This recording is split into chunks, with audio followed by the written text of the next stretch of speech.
আজকের ভিডিওর টপিক হচ্ছে ফাইবারের টেকনিক্যাল টেস্ট কি, ফাইবারের টেকনিক্যাল টেস্ট কত প্রকার এবং কি কি।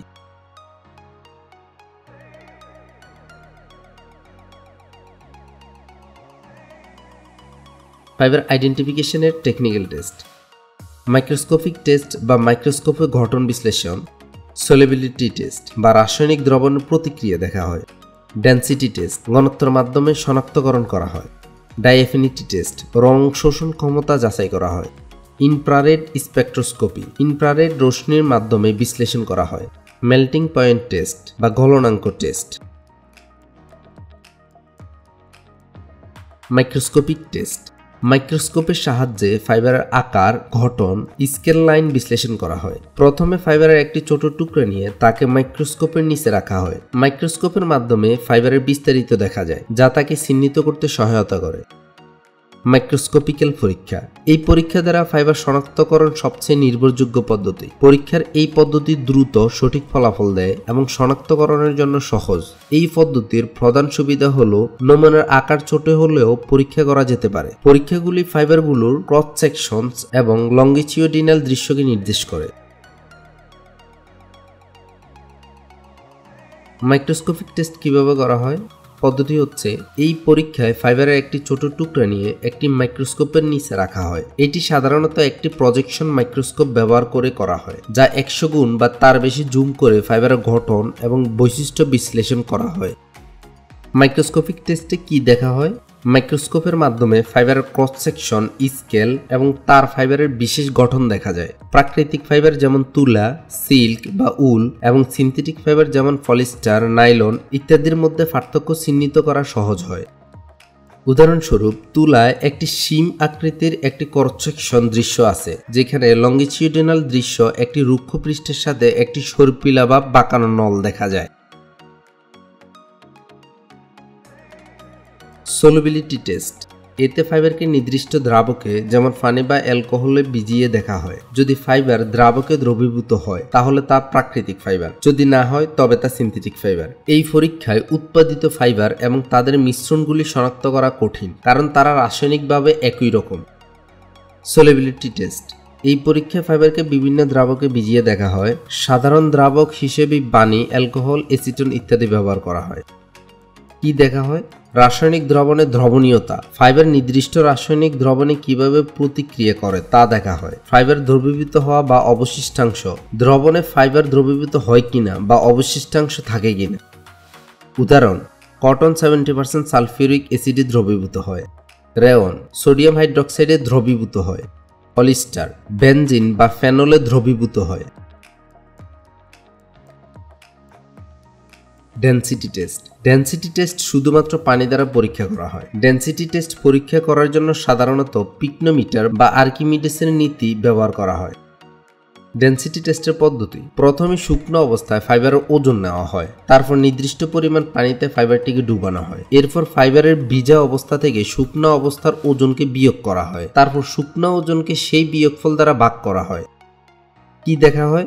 ফাইবারের ঘনত্ব, ফাইবারের ভর ও আয়তনের অনুপাত। ভাসা বা ডোবা, নির্দিষ্ট তরলে ফাইবার ভাসে নাকি ডুবে যায়। উদাহরণ, কটন ঘনত্ব বেশি হয়, পানিতে ডুবে যায়। পলিস্টার অনেক ক্ষেত্রে পানিতে ভাসতে পারে।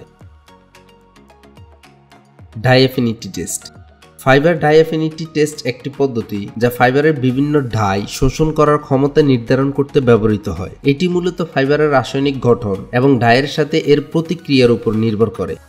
ডাইঅ্যাফিনিটি টেস্টের পদ্ধতি, ফাইবারকে প্রথমে পরিষ্কার করতে হবে, কারণ পরিষ্কার ফাইবারের ডাই শোষণ ক্ষমতাকে সঠিকভাবে নির্ধারণ করতে সাহায্য করে।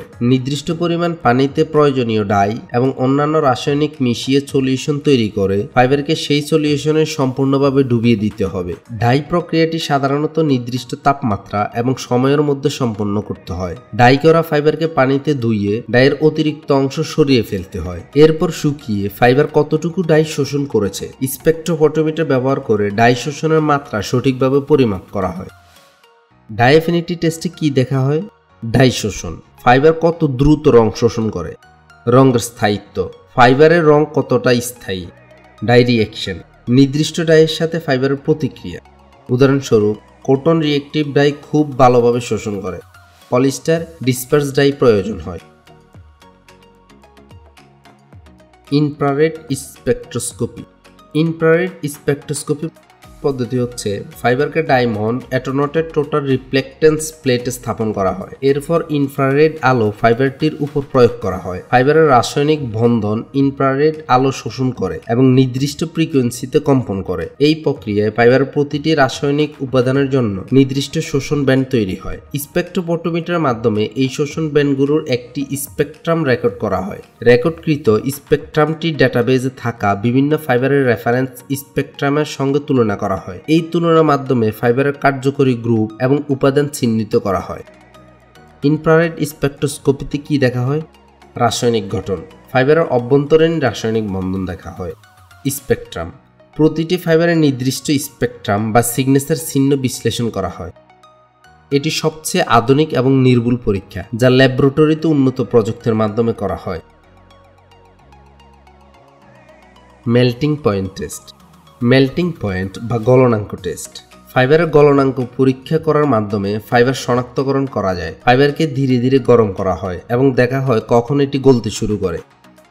মেল্টিং পয়েন্ট টেস্টের পদ্ধতি, ফাইবারকে একটি তাপমাত্রা নিয়ন্ত্রিত ডিভাইসে রাখা হয় এবং ধীরে ধীরে তাপমাত্রা বাড়ানো হয়। ফাইবারটি যে তাপমাত্রায় গলতে শুরু করে সেই তাপমাত্রা গলনাঙ্ক হিসেবে চিহ্নিত করা হয়। যদি ডিফারেন্সিয়াল স্ক্যানিং ক্যালোরিমিটার ব্যবহৃত হয় তবে এটি একটি নির্ভুল তাপীয় গ্রাফ সরবরাহ করে যার মাধ্যমে তাপমাত্রা ও তাপীয় পরিবর্তনের শিখর দেখা যায়। মেল্টিং পয়েন্ট টেস্টে কি দেখা হয়? ফাইবার গলতে শুরু করার সময় বা গলনাঙ্ক দেখে বোঝা যায় ফাইবারটি কি ধরনের। যেমন সিনথেটিক ফাইবারগুলি সাধারণত গলতে থাকে এবং অস্বাভাবিক গন্ধ বের করে, যেখানে প্রাকৃতিক ফাইবার পুড়ে যায় এবং ছাই হয়ে যায়। পরবর্তীতে টেক্সটাইল ফাইবারের আরও বিভিন্ন তথ্য উপাত্ত বিশ্লেষণ করা হবে এবং এরপর হচ্ছে আমাদের ইয়ার্নের প্লেলিস্টের ভিডিওগুলো দেখতে পারেন। আমাদের সাথেই যুক্ত থাকুন। কারো যদি কোনো জিজ্ঞাসা বা মতামত থাকে প্লিজ ভিডিও নিচে কমেন্ট করতে পারেন। আশা করি চ্যানেলটি সাবস্ক্রাইব, লাইক এবং শেয়ার দিয়ে পাশে থাকবেন। সবার আগে নোটিফিকেশন পেতে বেল বাটনটি ক্লিক দিয়ে রাখুন। সম্পূর্ণ ভিডিওটি দেখার জন্য আপনাকে অসংখ্য ধন্যবাদ।